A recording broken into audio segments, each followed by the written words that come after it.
Hello বন্ধুরা, আজ আমি আপনাদের সাথে খুব সহজ একটা রেসিপি শেয়ার করব। আর সেটা হচ্ছে মোচার কাটলেট।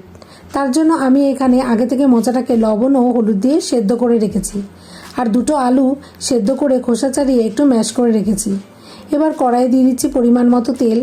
তেল গরম হলে ফোড়নের জন্য দেবো 1 চামচ সাদা জিরে।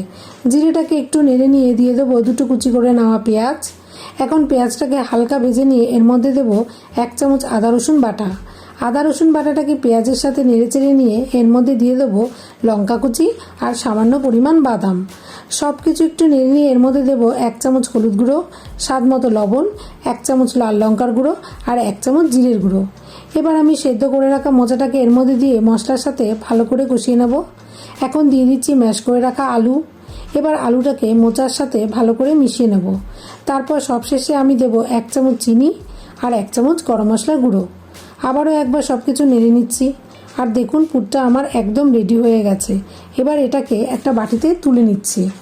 এখন অল্প একটু পুর হাতের চেটোর মধ্যে নিয়ে আমি এই রকম একটা চ্যাপ্টা আকারের শেপ দিয়ে দিচ্ছি। এই রকমভাবে বাকি কাটলেটগুলো বানিয়ে নিয়েছি। এবার কাটলেটগুলোকে কোট করার জন্য আমি একটা বাটিতে নিয়ে নিচ্ছি 2 চামচ ময়দা আর 1 চামচ কর্নফ্লাওয়ার। এখন এর মধ্যে সামান্য পরিমাণ জল দিয়ে একটা পাতলা ব্যাটার তৈরি করে নেব। তারপর এই ব্যাটারের মধ্যে দিয়ে দিচ্ছি সামান্য পরিমাণ লবণ আর 1 চামচ গোলমরিচের গুঁড়ো। আর সব কিছুকে ব্যাটারের সাথে ভালো করে মিশিয়ে নিচ্ছি। এবারে একটা কাটলেট এভাবে ব্যাটারে ডুবিয়ে নিয়ে ব্রেড ক্রাম্বসের মধ্যে দেব আর ভালো করে ব্রেড ক্রাম্বস দিয়ে কোটিং করে নেব।